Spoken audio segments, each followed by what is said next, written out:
So it's my pleasure now to introduce our presenter for today. Dan Tranter is a supervisor of the Indoor Air Unit at the Minnesota Department of Health.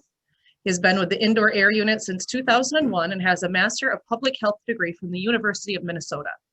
The Indoor Air Unit conducts research, education, and outreach concerning indoor air quality, especially radon, mold, and carbon monoxide.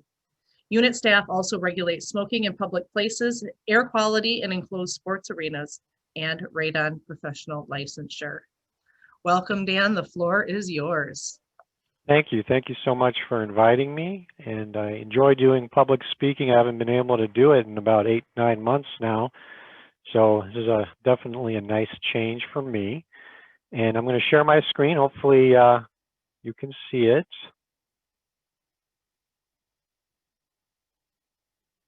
Let me pull up my slides. So you're able to see my slide now? Looks good. All right, I'll get started then. So I was asked to talk about radon and mold, and these are two important health hazards that can be found in homes. And we do a lot of different types of education and presentations, and we can do this to other groups too if you know of any other groups interested. Now, there are a lot of different types of hazards that can be found in homes. Certainly, radon and mold are two of the important ones. From an environmental standpoint, we can also have problems related to carbon monoxide, asthmagens like allergens and irritants, lead in paint. You can have asbestos in building materials like pipe wrap, tile, insulation. Drinking water can be contaminated. It's more of an issue in more rural areas on well water. And your city does routine testing if you're on city water. Pests like mice and cockroaches can be a problem. They can be allergenic, and the chemicals we use can cause health issues as well. Of course, ventilation and filtration are important. In some cases, that can affect air quality in buildings. The chemicals we use, the paints, solvents, finishes, that can cause chemicals to get into the air and cause health issues. And last but not least, injury prevention. Slips, falls are an important problem in our homes and can cause some serious issues. So when we talk about hazards in the home, there's many, and there's probably others depending on how you define healthy homes. But today I'm just going to talk about two of them, which is radon and mold. So let me start with radon. So just what is radon? It's a gas. It's naturally found in our soil at high levels in Minnesota. And it is colorless, it is odorless, it is tasteless. You can't see it, you can't smell it. You won't know if you have a radon problem in your home unless you test for it and detect it at high levels. That radon, if it's at high levels in your home, it can damage your lungs because it's a type of radiation. It comes from the breakdown of uranium.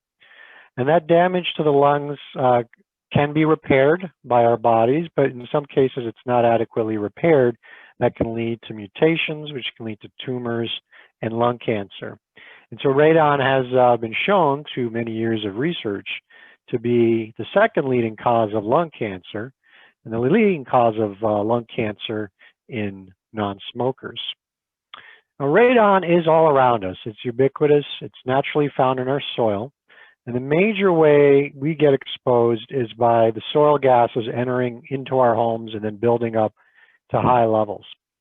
You can also find a little bit of radon in water, although in Minnesota, our water tends to have very low levels of radon. And you can find it in the outdoor air. The levels in outdoor air are quite low as well. But you can never completely eliminate your exposure. There's always going to be some amount of radon that you're exposed to. The goal is to try to get radon levels as low as possible. Now in Minnesota, we estimate about 600 deaths per year are caused by radon-induced lung cancer.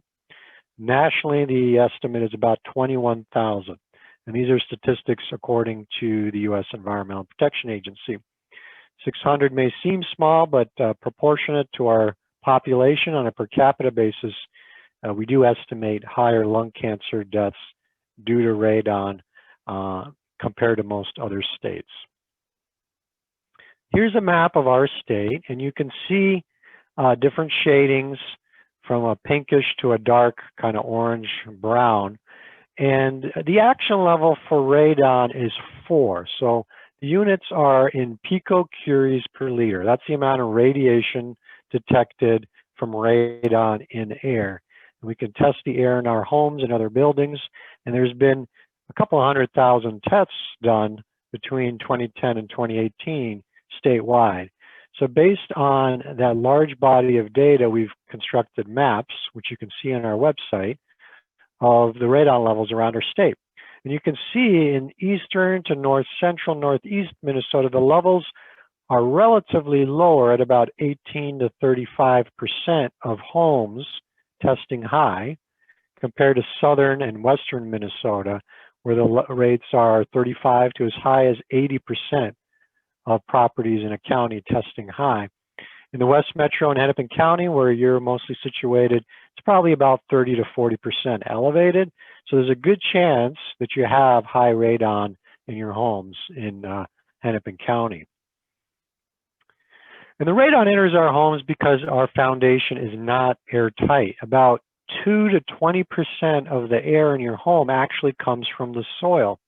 And we have a lot of different gaps, cracks, and openings in the foundations, whether it's the floor to wall joints, that's where the wall meets the floor. It could be just cracks naturally developing in walls and floors. It could be through your sump basket here.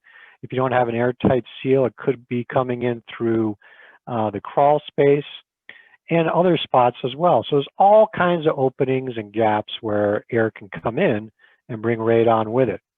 Now, the reason the air comes into our homes is because our homes are sucking air in from the soil. That happens due to what's called a stack effect. When warm air rises up through the property, that creates a suction effect, pulling air in through the ground, through your foundation. There's also a downwind draft effect. When wind blows across the top of your roof, that creates a suction effect. And lastly, the vacuum effect. We use bathroom fans, kitchen fans, dryers, furnaces sometimes, and water heaters, and fireplaces. All these different equipment can pull air out of the house, and what leaves must get replaced. Some of the air that comes in comes from the soil, and along with that comes radon. So how can we test for radon? There's a few different ways. Generally speaking, there's short-term testing, which is testing done for about 2 to 7 days, and there's long-term testing, which is done for 3 to 12 months. A lot of people start with short-term testing. Here's an example here of a kit. It looks like a cardboard pouch. It's also an envelope, and you can buy that online through mn.radon.com. A lot of the counties have these test kits now, so you could check in with Hennepin County Public Health or your city to see if they have test kits. Many of the cities and counties give these out for free, or they give them out for maybe $5 to $10. You can buy them online through mn.radon.com for $10.95. Another test kit is a vial-like test kit. These are commonly found in hardware stores. You open up the vial and you leave it out for a few days. And on the top right here, you see a continuous radon monitor. That's a professional type testing device. The average homeowner isn't going to have that, but if you were to hire a home inspector, they would typically use one of these digital continuous radon monitors. The other option is to do a longer test, which has the benefit of evening out weekly or seasonal differences. These kits cost more like 30 to 40 bucks, and you can buy them online as well. We have links through our website at the health department. And if you want a longer range sampling period, this is a good option to test your house. So where should you test in your home? Generally, you want to test in the lowest part of your home you live in. So for many people, that is the basement. But if you're not spending any time in the basement, don't test your home in the basement. Test the next level up. And you'll want to have that test kit, like you see in this graphic, at least 20 inches off the floor. You can hang it from the ceiling. You can put it on a table. You want it 3 feet away from exterior walls and windows, and about 4 inches from other objects. You want to keep it away from your heat, your vents, your radiators, and don't put it in a humid environment like a bathroom or kitchen. So kind of like a bedroom, living room, family room, office is a good spot, kind of in a central area, off the floor and away from the walls. Now, when you complete the test, if you started with one of those short-term tests that you put out for a few days, and if the result comes back under 2, You could stop at that point. You could do a second test, like a long-term test, to get a better picture, bigger picture. And after that, if your levels are under 2, you could just test every couple of years and see if things are changing. If your levels are between 2 and 8, you could do a long-term test, or you could actually do a short-term test in this range as well. And if your initial test is over 8, then we would recommend a short-term test, not waiting for that long-term test. So overall, if your levels are under 2, you probably don't need to do anything. Retest every few years. 2 to 4, you might consider fixing the house, and definitely if it's over 4, we'd highly recommend installing a radon reduction system. So what is a radon reduction system? We call this also mitigation. It basically means reducing the radon using a pipe and a fan that draws air out from under the home. So we'd recommend hiring a professional. They're licensed radon mitigation professionals in Minnesota that are trained and qualified to do this work. They'll install a pipe, typically 4-inch wide pipe that starts under the house. So they might drill through the floor or go to a drain tile or sump pit if you have that. And that pipe is routed up through the home or up the side of the home. There's a fan in line. That fan runs continuously, pulling radon out from under your house. So instead of the radon coming in through the cracks and gaps in the foundation, it's diverted up this pipe and to the outside. So that's how we fix radon. And again, I want to reiterate that we recommend using a licensed professional, now that is doing radon mitigation or providing testing services must be licensed by the Minnesota Department of Health. So look for that credential, look for the Minnesota Department of Health license. And the system they design really should be customized to your home to ensure it's effective, it's working safely, it's not causing problems with your furnace or water heater, and it's energy efficient. Those are all features to look for in a quality radon system. Here's some examples of systems that can be installed in our homes. In some cases, they'll cut through the concrete and find the drain tile pipe. That's a water collection system under the foundation. Sometimes they'll just cut through the concrete and dig out the dirt and create a suction pit. And sometimes they'll connect to your sump basket through a sump lid cover. And then the piping will be routed up through the house. It can go up the side of the house. It needs to be 10 feet above the ground and away from windows and openings. We don't want the radon re-entering in through a window or blowing out at people that are hanging outside or playing outside. In the top right, you can't see the radon system. It's very subtle here. There's a pipe that's protruding. You can barely see it by this chimney to the left. That's an interior system. And they'll put on a critter guard, we call it. It's a little wire mesh on top to keep critters out and leaves out.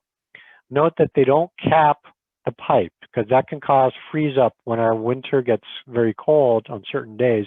It can cause ice to build up. We don't want that to happen. It's okay for rain to come in. It'll go straight through the piping all the way back down to the soil.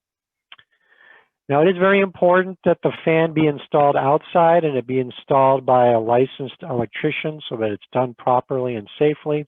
The reason we want the fan either outside or up in an attic space is because if the fan leaks or the piping leaks, that radon level that spills out will just dissipate into the outdoor air and not come into your home. So once they're done putting in the piping and the fan, they'll seal up the cracks and gaps to try to make sure the system works well. And they'll put in this performance indicator. It's like a pressure gauge that shows if air is moving. So if the fan is working, it's all connected, it's not blocked, the pressure gauge will kind of look like this. It'll look like a J. If it's not working, the fan is disconnected, it'll look like a U. They'll also install an active alarm, it's called, which could be an audible alarm, it could be a flashing light, or it could be something that sends you a text message or an email to tell you the system is not working. So after the system's installed, you should do a follow-up test, wait a day or up to 30 days to verify radon levels are low. Otherwise, you don't know unless you do a radon test to make sure the radon is low. And then after that, you can test about every 2 years to continue to verify the system is working. If you do major remodeling to your basement or make changes to your heating or cooling system, you should consider testing again at that time. Just want to point out, so for the last 11 years, new construction is required to be built radon resistant. This has the piping and it has some sealing in the foundation. However, it is not required by code to have a fan in. We recommend highly that you add the fan during construction, that you ask your builder, if you're building a new home, that you have the fan put in.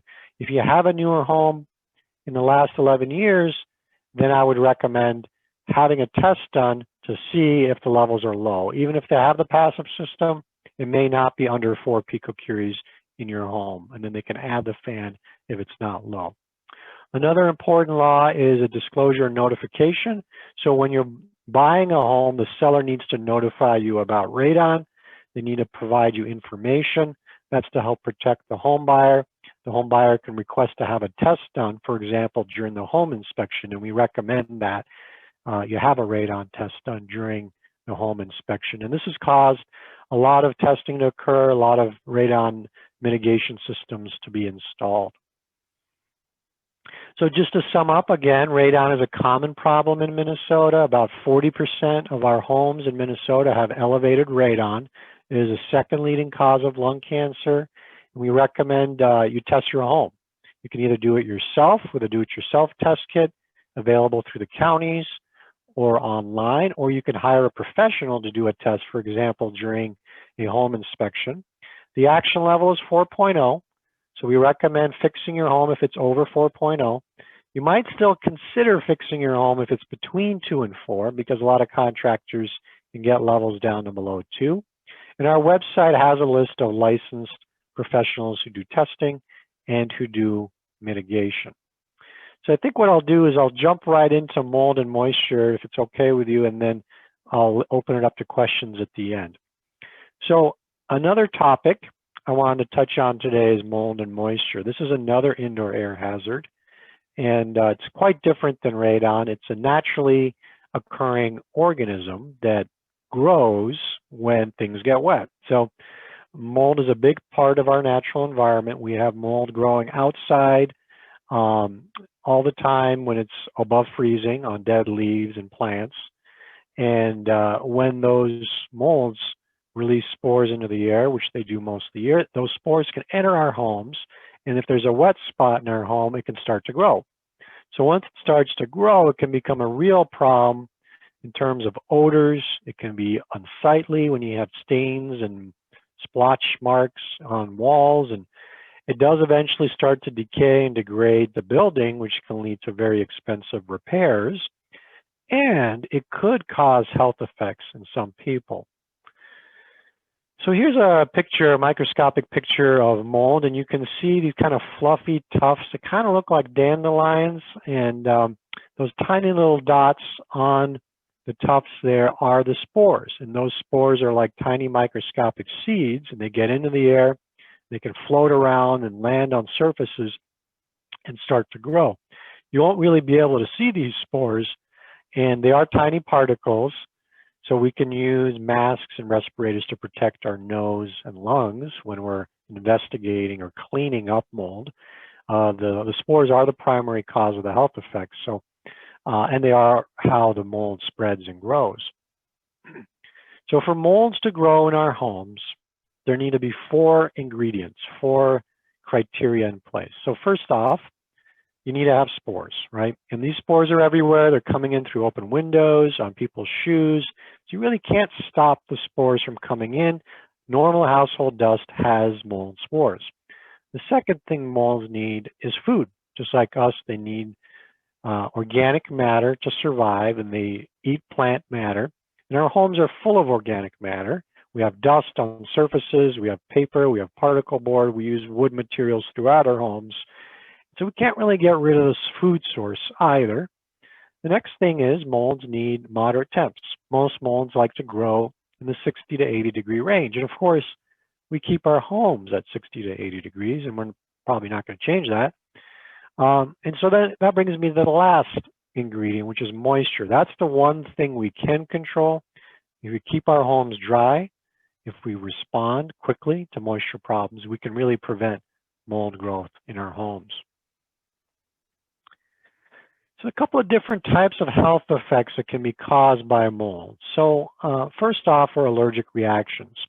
About 5% of the population has allergies or asthma and is sensitive to mold. The types of health effects that can occur are asthma reactions, hay fever, skin conditions that cause rashes, and more rarely, very serious occupational illnesses such as hypersensitivity pneumonitis, also called silo unloaders disease or farmer's lung. So these allergic type conditions can be triggered when you inhale mold, and it can lead to nose, eye symptoms. If you have hay fever, it can lead to difficulty breathing and coughing in people with asthma. And that can be quite serious for some people. Another type of health effect that's much less common are mold infections. So in healthy people, there can be fungal infections from soils, from bird or bat droppings, illnesses such as blastomycosis and histoplasmosis. These are uncommon. There's maybe a couple dozen cases in Minnesota every year, and they're not really caused by molds that are growing in our homes. They're caused by soil, and they're caused by bird or bat droppings. Having said that, people with severely weakened immune systems, such as people with HIV, uncontrolled diabetes, being treated for cancer, or having had an organ transplant, or other weakened immune system caused by an underlying condition, these folks can develop serious infections with everyday molds that can grow in our garden or could grow in our homes. So these people need to be very careful. They typically shouldn't be gardening, and they should avoid moldy environments and take special precautions. So people with weakened immune systems can get infections of molds that can grow in buildings. Otherwise, infections are very rare in healthy people. The third category, and the one that we're still researching and studying, and it's quite controversial, are toxic effects. We really don't understand this field, this subject very well. The research is mixed. There isn't a lot of research to support that. In most situations, we think molds wouldn't produce enough toxins that get into the air that could cause a toxic reaction in our airways. Now, the exception to that, again, is an occupational condition where there's an extremely large amount of bacteria and mold, for example, in a barn. And if you're exposed to that, you might have a toxic reaction called organic dust toxic syndrome. And again, that's an occupational exposure, not something you would have from mold growing in your home. Okay, so those are the types of health effects that can occur. And if you think you have a mold problem, maybe you smell an odor, maybe you've had a history of moisture, you've seen water damage, we recommend focusing on a visual inspection. That's critical. So we recommend looking around, opening up areas, trying to find the water damage, whether it's a flood or a leak, looking for high humidity, condensation. And once you find the moisture, you should then be able to find the mold and figure out how to fix it and clean it up. So what kind of moisture problems can we have in our homes? Of course, we can have basement floods. That can happen after very high rainfall. It can happen if you live near a lake or a river and there's overland flooding. Now, the good thing of news, if there is any with this, is you typically know where the water went, right? You know if it went up a foot, 2 feet. You can look at the basement. You can remove the affected materials like drywall. Insulation should be removed to at least 18 inches beyond the damaged area. And you can deal with it and hopefully make some long-term changes to prevent it from happening again. Sump pumps are important in our basements, and we want to make sure if you have a sump pump that it's working, that you have a backup pump, or you have an alarm on it, or a battery backup, just so that it continues to work when there's heavy rainfall. Another problem we see, of course, in our homes are plumbing leaks. You know, sooner or later, you're going to have a pipe leak, whether it's a drip like you see on the right, and you can respond to it quickly within a couple of days. In that case, you might be able to dry out these kind of absorbent materials and save those materials. But if things stay wet for many, many days, you're probably going to have to throw out porous absorbent materials like particle board, carpet, drywall. So with leaks, time is critical. You got to fix the leak and start drying things out within 2 days of the problem starting. Otherwise, you're going to end up maybe with some expensive repairs. Around our homes, we often see ground sloping towards our homes. That can happen as soil settles, and it's important to look under any mulching you might have around the perimeter of your home to see if the ground actually slopes away or towards your home. You also want to make sure your gutters are clean, like we heard from some people talking about fall cleanup. Maybe not quite too late, but try to clean out your gutters, clean out the leaves, make sure your gutters are all connected, there aren't any disconnections or leaks, and make sure they extend away from the foundation so that water from the roof is moved away from the foundation. We can also see problems with windows, leaks around windows here in this building. There was heavy wind-driven rain, and there were leaks around the windows, and you can see these blackish, greenish markings on the walls. That the mold grew a couple weeks after the water came in during this heavy downpour. And so that's another issue we can see. Another problem we have in Minnesota, when we have very snowy winters, we can have ice dams. And you've probably seen this in your own home or in your neighborhood, where the water that is melting off the roof due to warm air coming up through the house will refreeze along the edge, and that creates a dam, a wall, and then the water that continues to melt will back up behind that dam and come in. So the critical issue here is to seal air leaks in the attic so warm air doesn't escape as rapidly up into your attic and warm up your roof. Insulation might be also important, as well as attic ventilation, or roof ventilation, I should say. Those can be also important contributors to this problem. So you want to dry areas and fix areas as quickly as you can. Another problem we see can be condensation. If you don't have working bathroom fans, kitchen fans, if you do a lot of cooking, if you have lots of plants, aquariums, you run humidifiers, these things are pumping humidity into the air. So we want to make sure to minimize these sources of moisture, and also use your dryer. Make sure your dryer is vented to the outside. Make sure you use the bathroom and stove fans to try to reduce humidity. In the wintertime, we should keep our humidity around 20 to 30%. The rest of the year, it's going to fluctuate from anywhere from 30 to 60, 70, 80%. But in the winter, we want to try to keep it down below 30. Now, a lot of people ask us about mold testing, and we don't typically recommend mold testing. It's quite costly to do properly. It can be hit or miss if you do it improperly. We don't have a standard. Like with radon, I told you earlier, if you have this number, fix it. If you're above it, we don't really have a standard like that for mold. So we generally don't recommend testing in most cases. Sometimes it can be helpful if you need it. You can't find a problem and you have a good professional who uses that to help with the investigation. In some cases, it could be useful. What we do recommend is a careful, thorough inspection. So opening up areas, opening up cabinets, looking inside those areas, looking inside walls, peeling back carpeting, maybe cutting some holes in walls to get inside the wall and see what's going on in there. And so once you've found the problem, the next step is to figure out how to clean it up. And we do recommend at least an N95. Unfortunately, right now, it's very difficult for the average person to find N95 respirators because they are being held for healthcare workers. So you could use a cloth mask. You could try to double up. You're not going to get quite the same protection as you would with an N95. So just be aware of that. But you should try to protect your respiratory symptom. With larger problems, you could use a better respirator. You could also use goggles and disposable clothing and gloves.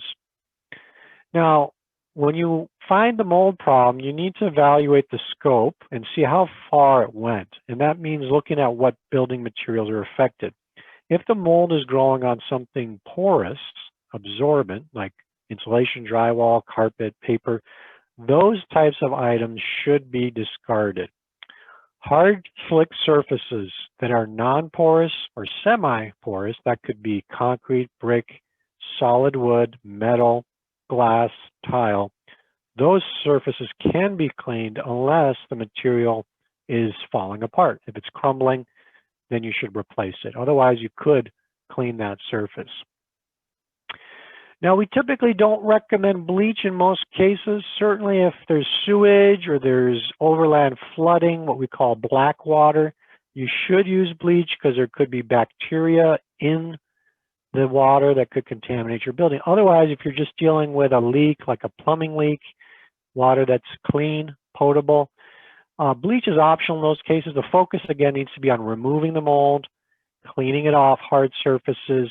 You could use bleach diluted, maybe a quarter or half a cup of bleach per gallon of water if you wanted to as a secondary treatment step after the cleaning is done. Be sure to work in a well-ventilated area. Be sure to not mix bleach with other chemicals. And when you're cleaning up, try to work damp, not wet, meaning don't use a lot of water to rinse off surfaces. You might need ventilation. You might need dehumidifiers to dry out the area. And we don't recommend mold be dealt with an ozone generator. Ozone generators pump ozone into the air. They aren't going to kill a lot of the mold, and you still have the mold left behind. And the ozone itself is a hazard. All right, if you need some help, there are professionals out there. Unlike Radon, we don't license or regulate the mold industry, but there are certification programs that people can get trained through. And there are people who can inspect your home for moisture and mold. There are people who can remove the mold from your home. If for structural issues, you should consult a qualified contractor like an engineer. And if you're dealing with asbestos or lead on the surfaces that are moldy, hire a proper licensed hazard abatement professional to do that work. All right, just to sum up then, on mold, mold does have the potential to cause health problems, whether it's allergies, infections in some people, possibly toxic effects, but we don't understand those well. We really should focus on the moisture issue. The key is to prevent water damage and respond quickly. And you shouldn't tolerate mold in your home. It can make you sick eventually, even if you feel okay now. In months, you might start to develop respiratory illnesses, and it can be more expensive to repair the longer you wait. Most cases we don't recommend mold testing. We recommend a careful inspection. There are tools like moisture meters and other tools that people can use to assess a building to find the moisture and mold problems. All right, so with that, I'd like to point you to our website and our phone number. This is our general number. You can call us. Here's our email. You can email us with questions. We also have websites on radon and mold. And with that, I'll open it up to questions.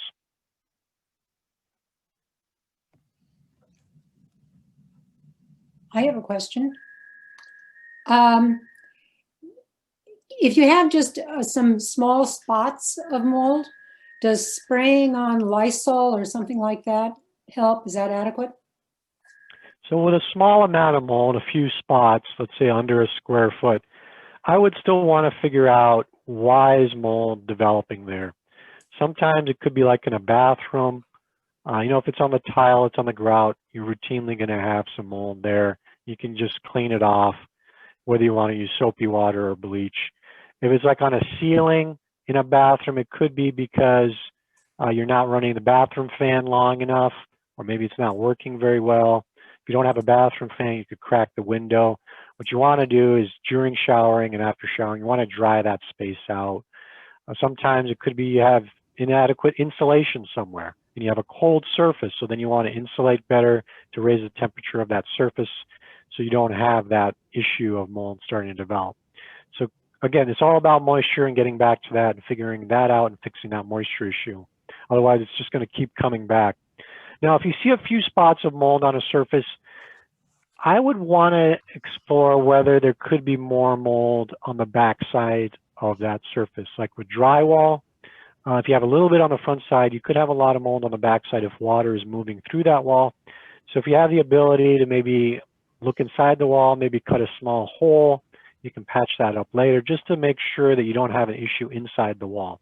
If you have mold on the back side of, say, drywall or something absorbent, you're going to want to take out the drywall for sure, because you're just cleaning the front side isn't going to get to the back side.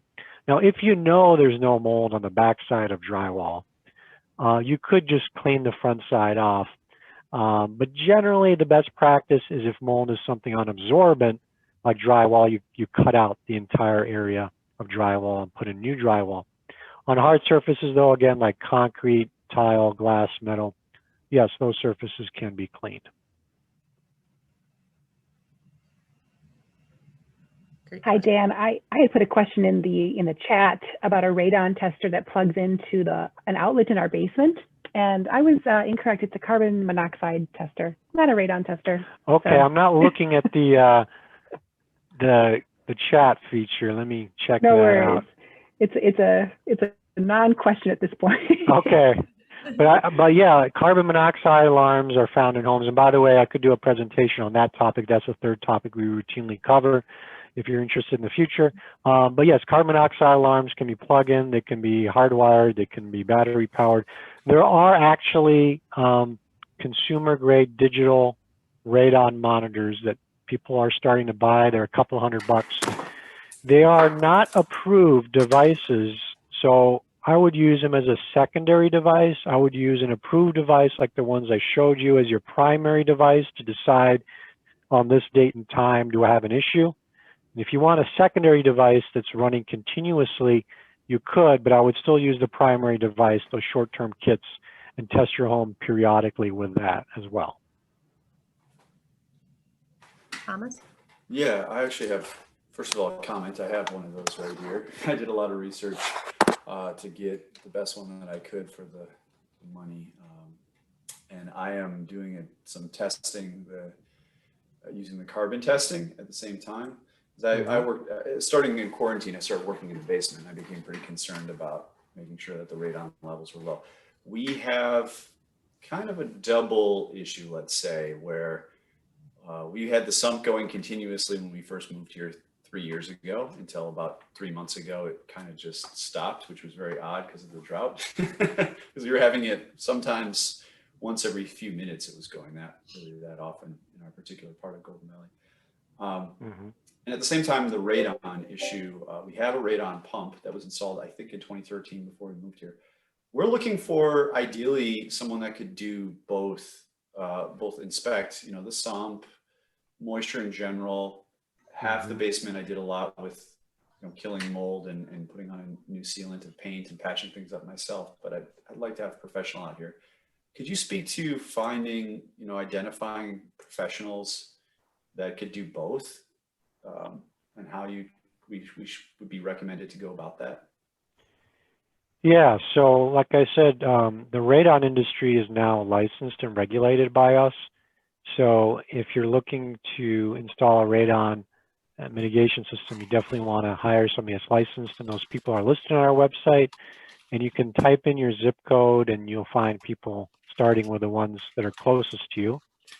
I don't know anybody licensed that also does basement waterproofing. I believe there are a couple of basement waterproofing companies out there, but I don't think any of them are licensed yet, so I would check that. Otherwise, you could separately work with a basement waterproof. Oh no, there is one actually in Mankato. I don't know if they would come up to the West Metro though. So there is a basement waterproofing company that also does radon mitigation that is licensed for radon. As far as finding a basement waterproofing company, you might need to pick somebody separately. There's no sort of licensing or credentialing for that type of work, other than they may be required to have a general building contractor license. But I guess, if your sump pump was working at one point and it stopped, is that because you had a lot of rain coming in and then it was a dry period, do you think? I think so. It's very odd because it coincided with me tying in the extension for the sump pump into our drain tile out on the street, which was a huge project and a lot of work. So yeah, I think it actually just happened to coincide with it being a drought, but I hadn't seen any water coming in there. So I've wanted to get I've even thought about just buying a really long camera myself, because our plumber doesn't even have any long enough to inspect if it's blocked. But Okay. anyway, quick other questions on the radon testing. Testing further than 3 feet from walls, 20 inches up, and 4 inches from any other object. Is that just because of the inconsistencies that you could see otherwise with radon coming in one specific area or another, and you want a more diffuse measurement? Yeah, that's the gist of it. If you test directly on the floor or too low to the floor, you might have higher radon levels. And unless you're sleeping on the floor, I mean, certainly if you had a mat and you're sleeping on the floor, that might be relevant, but most of us don't have our head, right by the floor. So you're not being exposed to that. So what we want to do is measure what's in our breathing zone, a few feet above the floor, basically. Also, testing directly by windows or vents or high humidity can affect the results. Humidity can skew the results. Temperature can skew the results. And if you're by a window or door, if air is coming in, that can reduce the results. So you don't want that.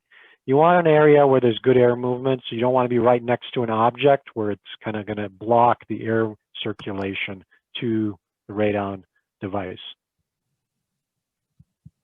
Dan, I have a quick question.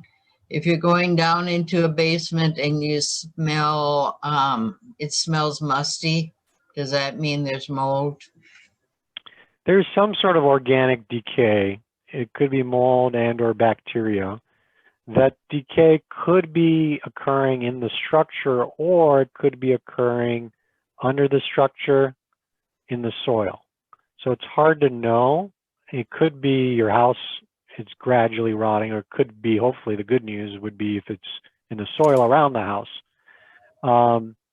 If you're smelling odors, especially if you're seeing staining, you're seeing water damage, or you're seeing mold, then you should assume, obviously, then you have a problem in your house, and you should investigate that and try to figure out how it's coming in, whether it's your sump pump not working properly, whether it's poor site drainage. You could have drain tile installed. If you have water coming into your basement, you could have it installed. They'll drill out the concrete and put in piping, and they'll put in the sump pump. You could also look at your gutters and downspouts and the slope around the property. If you keep the soil drier, you might have less of an odor as well. So you could, whether it's growing in the structure or it's just in the soil, you could look at the gutter and downspout and the slope away from the foundation to try to reduce it in the soil. You could try using a dehumidifier to reduce humidity. That might help a little bit. And even a radon system actually can help reduce odors from coming in. See, if it's just in the soil and not in the structure, radon system is going to move soil gases, including radon and other chemicals like those odors. Okay, thank you very much. Mm-hmm. I have a two-part question. We have a lake home in northwestern Wisconsin near Hayward. Based on the Minnesota map, is it safe to assume that as you go in that direction, the radon incidence is lower? That's my first question. And the second one is, can I order one of those Minnesota tests and put it in our home in Wisconsin and submit it, or do I have to get one from Wisconsin somehow?